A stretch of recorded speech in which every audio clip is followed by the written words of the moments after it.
Taoiseach, the Minister for Noonan just asked to be quoted in context. So, if I may, I would like to quote the Minister from the 15th of December in this House, essentially as Minister for Finance in waiting.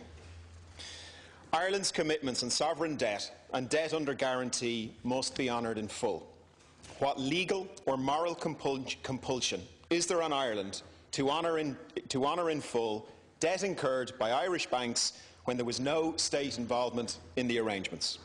These loans were entered into freely by willing lenders and borrowers with absolutely no state participation. The interest rate charged represented the risk at the time, and there was never a state liability. It is obscene that liability for these loans is now being transferred to the Irish taxpayer, in many respects to the poorest of Irish taxpayers. In the budget, the Minister for Finance reduced social welfare payments, punished the blind, disabled, widows, carers and the unemployed, and he taxed the poorest at work. And for what? It was so that the taxpayer can take on the liability for debts the country never incurred and arose from private arrangements between private institutions. What a disaster and an obscenity. How can the government stand over it? He continues, the latest available bank data shows that the Irish guaranteed bank debt has been sold on at a discount to hedge funds in the US, the UK and Luxembourg, as well as to smaller speculative investors. The position has now become indefensible that the Irish taxpayer, even the poorest taxpayers, should be required to underpin the speculation of hedge fund investors. There must be transparent, open, negotiated burden sharing of bank debt. That is a Minister for Finance that I would have been proud of. That is a Minister for Finance who I believe feels these things and I believe has made a call that the lesser of two evils is to pay this money. However, the technical group at the start of this Dáil called for a referendum on this, and the government understandably said, we've just had a referendum. It was the general election. We therefore have a clear mandate. Taoiseach, I would put it to you that this is the mandate that you had. And if you're not doing this, in fact, if you're doing exactly the opposite, there is a very strong case for putting this back to the people again.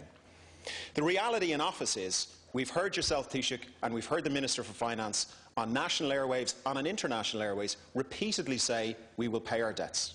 Ireland will pay its debts. We are a country that can pay its way in the world. I believe that every time you say that, you make it more difficult for us to enter into voluntary arrangements, as we saw in Greece on the senior bank debt and as we're now going to see on the sovereign debt. So what are the arguments for paying this, accepting that none of us want to pay this money? I've heard three arguments. Taoiseach, I heard you reference an agreement this morning with the ECB. Now, I have asked through parliamentary questions what that agreement is. The Minister in reply said he wasn't aware of any agreement as referenced by Patrick Honohan in a television interview with Vincent Brown. So we don't know. As parliamentarians, we don't know what agreement there is. The language being used is a nod and a wink. So I would ask you to supply to the House and the people of Ireland the details of that agreement with a cost-benefit analysis as to why you are doing what you are currently doing. The ECB's initial position was that it was paramount that no European senior debt and no European sovereign debt should be restructured. Well, those things have both happened now, so that position no longer stands. Further, I would put it to you that the ECB threat, at least the supposed threat, that they would withdraw emergency liquidity assistance is not a credible threat. It would achieve exactly what the ECB says it's trying to stop, which is a collapse of the European banking system.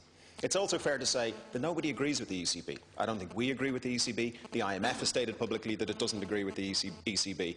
And I would suggest that it is a ridiculous argument on behalf of the ECB that Ireland not paying €715 million to people who we all accept at this point are short-term speculative investors would collapse the European banking system. It's simply not a credible position.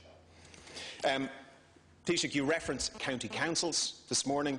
But by your own admission, we don't know who these people are. So we don't know who we're bailing out. So, finally, I would just like to say to the Taoiseach and to the Minister, I absolutely accept that you are acting in what you believe is the best interest of the country. However, I and others have received hundreds of emails saying that this is not what they want. It is not the mandate you were elected on, and I would ask you to reflect on that and at the very least come back to the Parliament and potentially to the people, lay out the pros and cons and let the people decide. Thank you. Deputy Boyd Barrett, you have 5 minutes. Taoiseach, where is